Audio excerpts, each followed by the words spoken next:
Audio Jungle.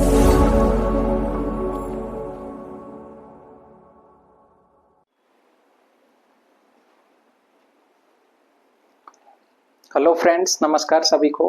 मैं Narendra, public health nursing officer, Delhi सरकार में कार्यरत, स्वागत करता हूं आप सभी का आपके अपने YouTube channel CNA nursing academy. तो फ्रेंड्स, आज हम बात करेंगे ऑन्कोलॉजी। आप नर्सिंग फील्ड से जुड़े हुए हैं तो आप सभी जानते होंगे ऑन्कोलॉजी क्या होती है। ऑन्कोलॉजी एक ऐसी ब्रांच होती है जिसमें हम स्टडी ऑफ कार्सिनोमास, मतलब कैंसर की जो स्टडी की जाती है, जिस ब्रांच के अंदर कैंसर, उसकी मेडिकेशंस, उसका स्टडी किया जाता है, उसको हम ऑन्कोलॉजी कहते हैं। तो फर्स्ट ऑफ ऑल ये देखते हैं कि फादर ऑफ ऑन्कोलॉजी। सबसे पहले इसका इंट्रोडक्शन पार्ट देखेंगे, फिर हम देखेंगे कि कैंसर किसे कहते हैं, ट्यूमर कितने प्रकार की होती है, फिर हम उसका मेटास्टेसिस, मतलब मेटास्टेसिस क्या होता है, किस तरीके से होता है, फिर सिंपल जो डायग्नोस्टिक टेस्ट है उसके बारे में हम देखेंगे, फिर उसके बाद हम वार्निंग साइन देखेंगे, उसके बाद हम ग्रेड और स्टेज देखेंगे, उसके बाद हम सर्जरी और कीमोथेरेपी, रेडिएशन थेरेपी, धीरे धीरे करके स्टेप बाय स्टेप हम इस पूरे टॉपिक को कंप्लीट करेंगे। तो सबसे पहले इंट्रोडक्टरी पार्ट लेते हैं। Father of oncology BJ Kennedy साहब हैं। ये जनरल इंट्रोडक्टरी पार्ट है, इसमें समझाने लायक कुछ नहीं है, लेकिन कई एग्जामों में, RRB जैसे एग्जामों में ये पूछा जा सकता है। दूसरी चीज बात करते हैं, वर्ल्ड कैंसर डे कब मनाया जाता है। तो 4 फरवरी को वर्ल्ड कैंसर डे मनाया जाता है। वर्ल्ड और नेशनल में ध्यान रखना, वर्ल्ड मनाया जाता है 4 फरवरी को और नेशनल कैंसर डे मनाया जाता है 7 नवंबर को। तो इस चीज का आप ध्यान रखना। अब बात करते हैं कैंसर होता क्या है, किसे कैंसर बोलते हैं।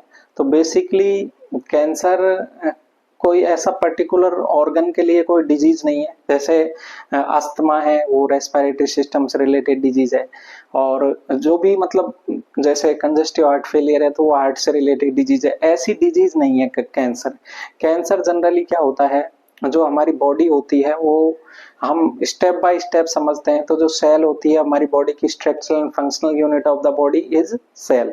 तो सेल से मिलकर टिश्यू बनते हैं, टिश्यू से मिलकर ऑर्गन बनते हैं, ऑर्गन से मिलकर सिस्टम बनता है और सिस्टम से मिलकर पूरी बॉडी बनती है।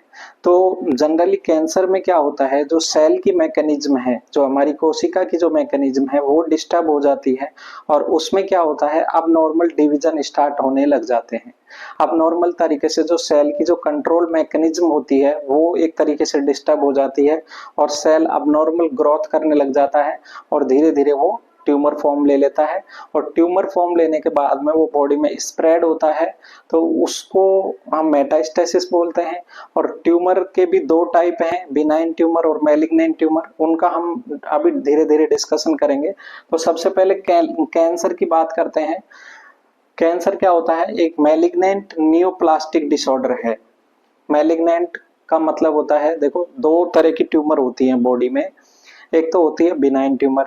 बिनाइन ट्यूमर जो होती है, जो लोकलाइज्ड होती है, अब एक स्थान से दूसरे स्थान पर नहीं फैलती, और उसको हम इजीली सर्जरी के द्वारा रिमूव करके उसको हटा देते हैं, और वो हमारी बॉडी के लिए हार्मफुल नहीं होती है।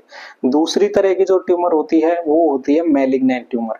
और कैंसर जो होता है वो मैलिग्नेंट ट्यूमर से ही बनता है, और धीरे धीरे वो स्प्रेड करता है, उसको मेटास्टेसिस बोलते हैं। तो कैंसर के यदि 2 शब्द में यदि डेफिनेशन लेना चाहें तो ये एक मैलिग्नेंट ट्यूमर है, और नियोप्लास्टिक। नियोप्लास्टिक मतलब इसमें न्यू सेल्स डेवलप होती जाती हैं, सेल की ग्रोथ में, सेल की साइज में, दोनों में नंबर्स में इंक्रीज होता जाता है। तो ये मैलिग्नेंट नियोप्लास्टिक डिसऑर्डर है। इसके बाद हम थोड़ी सी टर्मिनोलॉजी देख लेते हैं, जनरलाइज टर्मिनोलॉजी। यदि आप साइंस फील्ड से हैं तो आपको इनके बारे में पता होगा, लेकिन फिर भी हम एक रिमाइंड के लिए, एक होती है हाइपरट्रॉफी। यदि सेल की साइज में इंक्रीज हो तो उसे बोला जाता है हाइपरट्रॉफी। यदि सेल्स के नंबर्स में यदि इंक्रीज हो तो उसे बोला जाता है हाइपरप्लेजिया। ध्यान रखना, साइज मतलब हाइपरट्रॉफी, और यदि नंबर है तो हाइपरप्लेजिया। एट्रोफी, यहाँ भी देखो, ट्रॉफी ट्रॉफी ट्रॉफी ट्रॉफी का मतलब साइज साइज, तो यहाँ पे हाइपरट्रॉफी मतलब साइज ज्यादा, एट्रोफी ए का मतलब साइज कम। ठीक है। डिस, जहां पर भी डिस शब्द लग जाता है वहां का मतलब डिफिकल्टी, जैसे डिश यूरिया, इस तरीके से डिस्प्लेजिया। डिस्प्लेजिया मतलब इसमें जो नॉर्मल सेल के जो फीचर्स होते हैं उसमें और जो ट्यूमर सेल्स होती है उसमें डिफरेंशिएट करना मुश्किल हो जाता है, डिफिकल्टी आती है, उसे ही हम बोलते हैं डिस्प्लेजिया। ठीक है, तो ये 3-4 जनरल टर्मिनोलॉजी है, आपसे छोटे एग्जामों में पूछी जा सकती है। हालांकि नॉरसेट वगैरह में आजकल जो केस बेस्ड क्वेश्चन आते हैं तो उसमें इन चीजों की पूछने की संभावना कम होती है, आजकल लॉजिकल क्वेश्चन आ रहे हैं उसमें। तो जनरली ये चीज हो गई। मेटास्टेसिस मैंने आपको बता दिया कि मूवमेंट, कैंसर की जो सेल्स हैं, कैंसर का जो स्प्रेड है उसे ही मेटास्टेसिस बोलते हैं साइंस की टर्मिनोलॉजी में। मूवमेंट करती हैं, यदि मूवमेंट 3 तरीके से हो सकता है, एक लोकल, एक ब्लड के थ्रू और एक लिम्फ के थ्रू। ये जो कंटेंट है वो सॉन्डर्स से लिया गया है, जनरली थोड़ा बहुत एडिशन डिलीशन किया गया है। जनरली जो बहुत मोस्ट इंपॉर्टेंट चीजें लगी मुझे, एग्जाम में आने लायक चीजें लगी, उनको ही मैंने लिखा है यहाँ पे बोर्ड पे। अदर जो भी चीजें जो जनरलाइज चीजें हैं उनको यहाँ पे नहीं लिखा है। तो मेटास्टेसिस 3 तरीके से, लोकल, ब्लड और लिम्फ। अब इसमें से ये क्वेश्चन बन सकता है कि मोस्ट कॉमन मेटास्टेसिस का वे कौन सा है कैंसर का, तो मोस्ट कॉमन वे है ब्लड एज पर सॉन्डर्स। सॉन्डर्स में ये ब्लड के द्वारा जो मेटास्टेसिस होता है, ब्लड के द्वारा जो कैंसर सेल्स एक ऑर्गन से दूसरे ऑर्गन्स तक जाती हैं, तो उसको ब्लड मेटास्टेसिस बोला जाता है और ये एक मोस्ट कॉमन तरीका होता है। अब कॉमन साइट दी हुई है, यदि जैसे लंग कैंसर होता है, लंग में यदि कार्सिनोमा डेवलप हुआ है तो उसकी कहाँ जो कॉमन साइट, कहाँ पर वो जनरलाइज कॉमन मेटास्टेसिस कर सकता है, तो उसकी जो इम्पोर्टेंट जो मुझे लगा, मैंने लंग्स का ही लिया है, हालांकि उसमें टेस्टिकुलर कैंसर, प्रोस्टेट कैंसर, सब तरह का वो दिया हुआ है कि वो कैंसर कहाँ पे कॉमनली स्प्रेड होते हैं, लेकिन मुझे सबसे इम्पोर्टेंट लंग्स का लगा। तो लंग्स का जो कार्सिनोमा होता है वो 2 ऑर्गन में जाता है, ब्रेन में और लीवर में, तो इसको याद रखना। और नेक्स्ट हम चलते हैं कौन कौन से फैक्टर्स होते हैं जो कैंसर के लिए रेस्पॉन्सिबल्स होते हैं, एक तरीके से रिस्क फैक्टर्स अपन उनको मान सकते हैं, जो कैंसर होने के चांसेस को 2 से 3 गुना बढ़ा देते हैं। तो सबसे पहले बात करें, कुछ केमिकल फैक्टर्स होते हैं, कुछ फिजिकल फैक्टर्स होते हैं, कुछ वायरल फैक्टर्स होते हैं। कुछ जैसे वायरल में यदि एग्जांपल लें हम, तो ह्यूमन पैपिलोमा वायरस जो सर्विक्स कैंसर के लिए जिम्मेदार होता है, हेलिकोबैक्टर पाइलोराई वायरस वो स्टमक कैंसर के लिए जिम्मेदार होता है। कुछ जेनेटिक कारण भी होते हैं, कुछ इम्यून, यदि कोई इम्यून सप्रेस पेशेंट है, जैसे एड्स के पेशेंट है, तो उसमें कैंसर होने के ज्यादा चांसेस रहते हैं, क्योंकि हमारी बॉडी की इम्यूनिटी डाउन होगी तो ज्यादा चांसेस है कि सेल्स में जो अबनॉर्मल डिवीजन होना स्टार्ट हो जाए और सेल्स की जो कंट्रोलिंग मैकेनिज्म है वो खत्म हो जाए और धीरे धीरे वो कैंसर का रूप ले ले। अब हम एक डायग्नोस्टिक टेस्ट की बात करेंगे, बायोप्सी। आप सभी ने सुना होगा बायोप्सी क्या होता है। बायोप्सी जनरली एक हिस्टोलॉजिकल एग्जामिनेशन है, एक टिश्यू का एग्जाम उसमें किया जाता है। जो ट्यूमर जो बना होता है उसमें से कुछ पार्ट हम या तो निडल के द्वारा निकालें, या फिर छोटा सा एक इंसिजन, छोटा सा चीरा लगा के उसमें से कुछ पार्ट निकालें, या फिर उस पूरे पार्ट को ही निकालें, एक्सीजन उसको बोलते हैं, एक्सीजन बायोप्सी। इंसिजन बायोप्सी छोटा सा पार्ट निकाला है। निडल बायोप्सी यदि निडल के द्वारा कर रहे हैं, या फिर स्टेजिंग बायोप्सी होती है। स्टेजिंग बायोप्सी हम डिफरेंट डिफरेंट स्टेज में और डिफरेंट डिफरेंट टाइमिंग में हम यदि सैंपल ले रहे हैं हिस्टोलॉजिकल। जनरली ये क्वेश्चन पूछा जा सकता है बायोप्सी में किस चीज का एग्जामिनेशन किया जाता है, तो हिस्टोलॉजिकल एग्जामिनेशन किया जाता है उसमें। और ये टाइप्स हैं, निडल है, इंसिजन है, एक्सीजन है और स्टेजिंग है। अब बायोप्सी में एक इम्पॉर्टेंट चीज जो मुझे थोड़ा सा अच्छी लगी, उसके 2 मेथड होते हैं, एक तो होता है फ्रोजन सेक्शन और एक होता है पैराफिन सेक्शन। फ्रोजन सेक्शन जब हम जैसे during the time of operation, यदि तुरंत हमें रिजल्ट चाहिए कि ये जो ट्यूमर है ये मैलिग्नेंट है या बिनाइन है, तो वो फ्रोजन सेक्शन के माध्यम से हम जनरली ले लेते हैं। और यदि हमें डिटेल्ड रिजल्ट चाहिए तो वो हम लेते हैं पैराफिन सेक्शन। फ्रोजन सेक्शन में जल्दी रिजल्ट आ जाता है, विद इन 2 to 4 आवर्स के अंदर रिजल्ट आ जाता है, और पैराफिन सेक्शन में 24 आवर्स लगते हैं, लेकिन जो रिजल्ट होता है वो ज्यादा एक्यूरेट होता है। तो इस तरीके से हमने बायोप्सी के बारे में थोड़ा सा डिटेल डिस्कशन कर लिया। अब हम नेक्स्ट चलते हैं वार्निंग साइन। वार्निंग साइंस का मतलब बॉडी हमें वार्निंग दे रही है कि आपको कैंसर हो सकता है। तो कुछ जो साइंस हैं उनको देख के हम अंदाजा लगा सकते हैं कि मे बी कैंसर हो सकता है, हमें तुरंत स्क्रीनिंग करवानी चाहिए, तुरंत हमें डायग्नोस्टिक टेस्ट परफॉर्म करवाने चाहिए। तो सबसे पहले एक टर्म है कॉशन, कॉशन टर्म है। ये जो फर्स्ट जो एक एक्रोनिम है जो फर्स्ट लेटर के द्वारा बनाया गया है, CAUTION। तो सी से बन रहा है change in bowel and bladder habit. यदि किसी पेशेंट की, यदि किसी पर्सन की बोवल यूरिनेशन की और बोवल हैबिट्स यदि चेंज है, बोवल एंड ब्लैडर हैबिट्स लंबे समय तक चेंज है, तो उसको एक बार चेक करवा लेना चाहिए कहीं कोई कॉलन कैंसर वगैरह तो नहीं बन रहा है। A sore that does not heal, sore का मतलब होता है घाव, एक ऐसा घाव जो भर नहीं रहा है। यदि 2 वीक हो गए, 3 वीक हो गए और वो भर नहीं रहा है, बॉडी अपनी नॉर्मल मैकेनिज्म के द्वारा उसको हील नहीं कर पा रही है, तो उसको भी चेक करवा लेना चाहिए। अनयूजुअल ब्लीडिंग, कहीं से अनयूजुअल ब्लीडिंग आ रही है, जैसे ब्रेस्ट से या फिर माउथ से या फिर कफ में अब नॉर्मल ब्लीडिंग आ रही है, तो उसको भी हमें चेक करवाना चाहिए, उसको भी हमें एक वार्निंग साइन के तौर पे लेना चाहिए। टी का मतलब थिकनिंग और लंप इन द ब्रेस्ट। यदि हम ब्रेस्ट सेल्फ एग्जामिनेशन में आगे लूंगा इस टॉपिक में, ब्रेस्ट सेल्फ एग्जामिनेशन के स्टेप्स वगैरह, यदि कोई लंप, यदि कोई गांठ हमें ब्रेस्ट सेल्फ एग्जामिनेशन के द्वारा फील हो रही है तो तुरंत उसकी स्क्रीनिंग करवानी चाहिए। यदि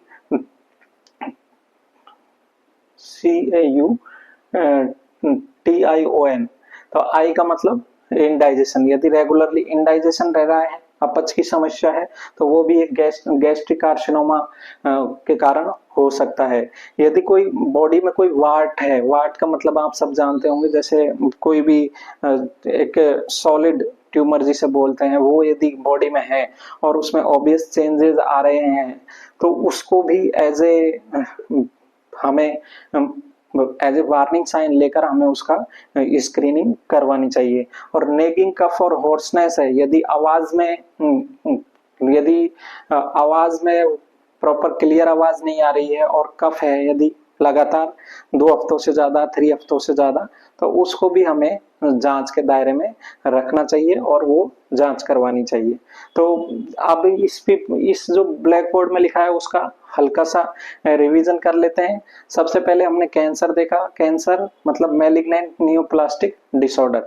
फिर उसके बाद में हमने कुछ टर्मिनोलॉजी देखी, हाइपरप्लेजिया, हाइपरट्रॉफी। उसके बाद में हमने मेटास्टेसिस देखा, मेटास्टेसिस में हमने मोस्ट कॉमन ब्लड देखा कि ब्लड के द्वारा मोस्ट कॉमन मेटास्टेसिस होता है। फैक्टर्स देखे, बायोप्सी देखी, बायोप्सी में पैराफिन और फ्रोजन सेक्शन, 2 सेक्शनों से, फ्रोजन में जल्दी होता है और पैराफिन से लेट रिजल्ट आते हैं। फिर हमने वो वर्ड देखा कॉशन, कॉशन में से ये ऐसे क्वेश्चन बन सकते हैं कि कॉशन में यू का मतलब क्या है, अनयूजुअल ब्लीडिंग और डिस्चार्ज, ठीक है। एन का मतलब क्या है, नेगिंग कफ और हॉर्सनेस। इस तरीके से क्वेश्चन पूछ सकता है नॉट सेट वगैरह में। तो इसी को कंटिन्यू रखते हैं। तो ये हम आगे देखते हैं ग्रेडिंग और स्टेजिंग। जो कैंसर की जो ग्रेड होती है और स्टेज होती है, वो किस हिसाब से हम डिसाइड करते हैं कि ये ग्रेड फर्स्ट है, ग्रेड सेकंड है, ग्रेड थर्ड है, ग्रेड फोर्थ है, वो किस हिसाब से, और स्टेज किस कौन से स्टेज में चल रहा है। स्टेज में डॉक्टर कई बार ये लिख देता है, तो इसका क्या मतलब है, T2N1 M0, इसका क्या है, इस कोड वर्ड का मतलब क्या है। तो ये क्वेश्चंस में भी आ सकता है, डायरेक्ट क्वेश्चन में पूछ सकता है कि इसका मतलब क्या है। और इसी को ध्यान में रखते हुए हम आगे बढ़ते हैं। तो ग्रेड एक्चुअली 4 होती है, और ग्रेडिंग में हम क्या करते हैं कि जो नॉर्मल सेल होती है उससे किस तरीके से जो कैंसर सेल डेवलप हो रही है वो उस नॉर्मल सेल से किस तरीके से डिफरेंशिएट हो रही है, किस तरीके से उनमें डिफरेंस का पता लग रहा है कि नहीं लग रहा है, वो नॉर्मल सेल जैसी लग रही है या फिर बिल्कुल नॉर्मल सेल से हटके बिल्कुल ही अब नॉर्मल हो चुकी हैं। तो उस हिसाब से हमने ग्रेडों को 4 भागों में डिवाइड किया गया है, grade first, grade second, grade third और ग्रेड फोर्थ। तो इसमें हम चेक क्या करते हैं, जो भी जो सेल के जो साइटोलॉजिकल फीचर्स होते हैं, हिस्टोलॉजिकल और फंक्शनल जो फीचर होते हैं नॉर्मल सेल के, उससे किस तरीके से डिफरेंस है जो ट्यूमर है उसकी सेल्स, उसी के आधार पर। जैसे ग्रेड यदि फर्स्ट है तो उसमें माइल्ड डिस्प्लेजिया होता है, वो नॉर्मल सेल की तरह ही लगता है, वो उनको डिफरेंशिएट करना थोड़ा सा मुश्किल होता है। और मतलब वो बहुत ही नॉर्मल सेल लगेगा, नॉर्मल सेल से ज्यादा वो डिफरेंट नहीं लगेगा। ग्रेड सेकंड में ये जो अंतर है वो मॉडरेट हो जाता है। ग्रेड थर्ड में ये अंतर है जो नॉर्मल सेल से वो सीवियर डिस्प्लेजिया हो जाता है, मतलब नॉर्मल सेल को पहचानना बहुत मुश्किल हो जाता है। इसमें थोड़ा सा मुश्किल होता है, इसमें बिल्कुल बिल्कुल थोड़ा सा मुश्किल होता है। ग्रेड फोर्थ में हम नॉर्मल सेल के जो फीचर्स हैं उनको नहीं पता लगा पाते, और वो कैंसर सेल्स होती हैं वो एक तरीके से पूरी तरह से हावी हो जाती हैं और हमारी नॉर्मल सेल के जो फंक्शंस हैं उनको पूरी तरह से डिस्टर्ब करने लग जाती हैं। उस स्टेज को हम एनाप्लेसिया बोलते हैं। और ग्रेड फर्स्ट में माइल्ड डिस्प्लेजिया। क्वेश्चन आ सकता है कि यदि एक पेशेंट है और आप कैसे डिसाइड करोगे वो सीवियर डिस्प्लेजिया है, आप कौन से स्टेज में कौन से ग्रेड में उसको रखना चाहोगे, तो वो ग्रेड थर्ड होगी इस तरीके से।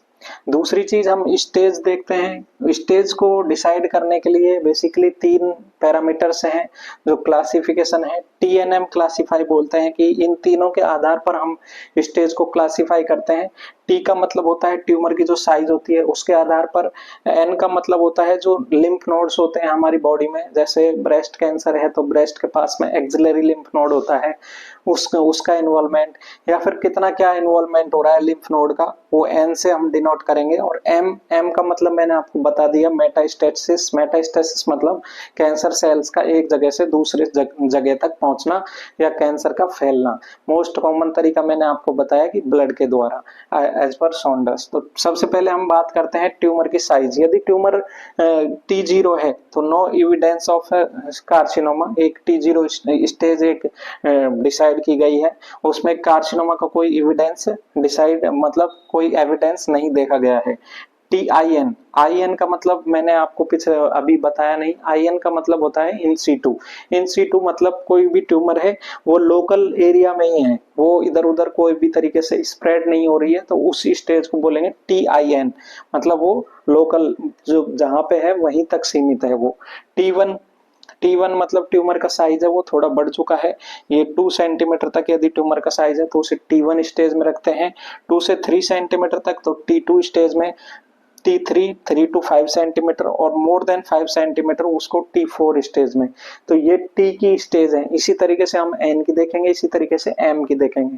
तो M की 2 स्टेज है। M0 मतलब नो मेटास्टेसिस, किसी तरह का कोई कैंसर का फैलाव नहीं है। और M1 यदि मेटास्टेसिस प्रेजेंट है तो उसे M1 बोला जाता है। अब बात कर लेते हैं लिम्फ नोड की।